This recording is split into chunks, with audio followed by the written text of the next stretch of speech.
I was 15, I used to hang out at the local shops after school, where I haunted the video store and the newsagent, because those were the two places I could buy Spider-Man comics and rent horror movies. It was the early 90s, so a long time before the internet brought every shade of culture to our fingertips.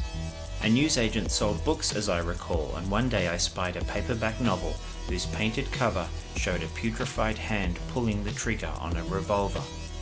That novel was Assassin by Shaun Hutson, and though I knew nothing about the author, the cover was enough for me to buy it, run home, and dive in. There began an illicit affair with the blood-spattered gore of Hutson's novels, which included such titles as Spawn, Nemesis, Victims, Erebus, and Relics. I particularly enjoyed Slugs and its sequel Breeding Ground, which belong in the creepy crawly animal subgenre of horror fiction. This was a significant trope in 80s horror, and notable examples include James Herbert's books on radiation-mutated rats and Guyan Smith's work on killer crabs, which I also went on to enjoy. Hutson's work reads like the worst B-grade exploitation film you've ever seen. He details extreme violence and gore with a heap of sleazy sex and torturous kills thrown in. It felt taboo because I'd never absorbed anything on that level before. I reread Assassin in the last month, and its style feels predictable to me now. It's not at the level of a Clive Barker or Stephen King, who were Hutson's contemporaries. Still, I loved Assassin enough to try and adapt it into a comic, my very first attempt at one, which I'll show you now. Here's my cover, on an A3 sketch pad using black biros and artliner pens. The book is about a gang war, only one of those gangs are murderous criminals who've returned from the dead. On the first page, a mad priest is carted off in an ambulance crying about a relic which has the power to raise the dead. That subsequently happens when a nearby apartment block is demolished, reviving some murderers who are buried in its foundations. Next we see some homeless people squatting in an abandoned block who become the gang's first victims. What the fuck was that? Probably kids. Kids my ass. And then a dead hand grabs him. Over the page, and it's the eye of terror with a gangster reflected in it. He's paralyzed with fear as his friend is lifted off the ground. And now we see them, the blind dead. So the poor guy falls to his knees, trembling with fear. And there they are against the moon, revealing my youthful ignorance of human anatomy. Over the page they'll nail him to the wall, and that's when he notices that the gangster has loose skin, which is pulled off. The zombie gang are wearing people's skin to pass as human, and though my continuity isn't great here, that's supposed to be our victim after he's had his skin freshly peeled off. I remember being very proud of that picture. On to chapter 2, and a gun shop owner hears someone break into his store. He releases his dog, which will run into a dead hand. I like this panel because it shows a strong early 90s comic influence, particularly the art of Todd McFarlane, whose work on Spider-Man I worshipped at the time. So the shop owner peers in and sees a dead lump, i.e. his dog. Then as we turn the page, he is so terrified by what he sees that his heart explodes.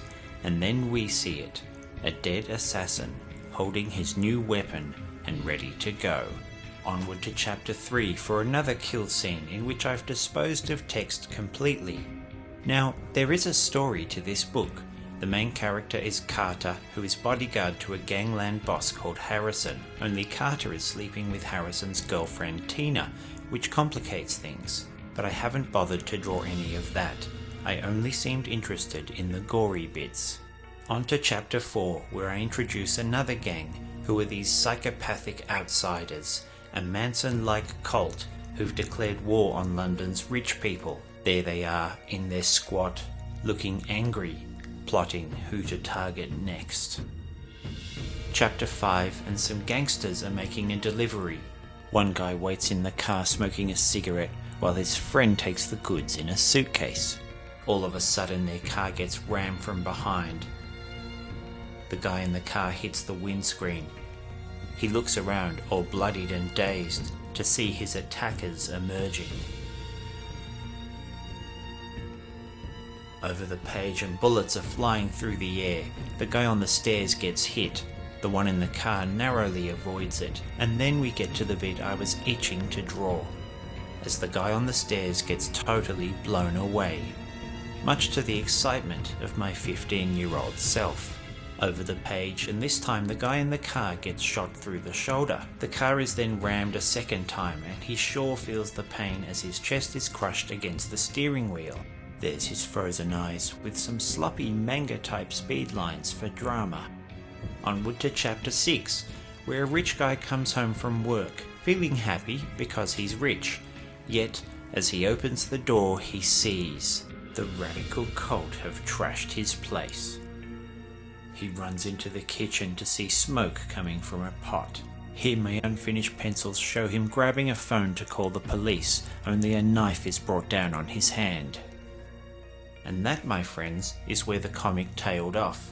I remember planning to finish all of the artwork and send this in a parcel to Shaun Hutson in England as fan art, hoping he would reply and maybe send me a signed book in return. That was the dream, though now I'm glad I hung on to this and can reminisce over it after all these years. I still enjoy Gore Horror for all the thrills and surprises it brings, for its appeal to a creative and vicariously fun instinct.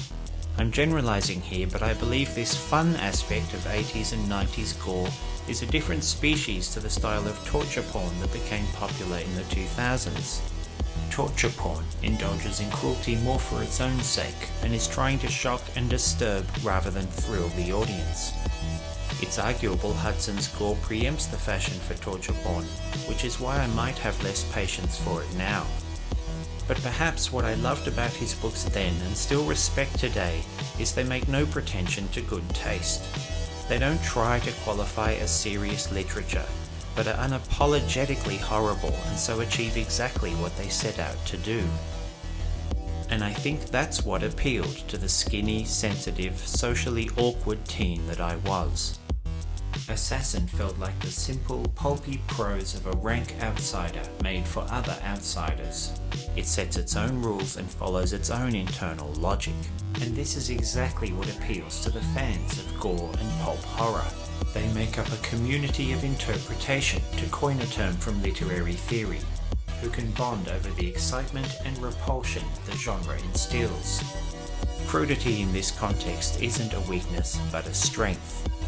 It's for people who want their entertainment a bit outrageous, a bit crass, a bit weird.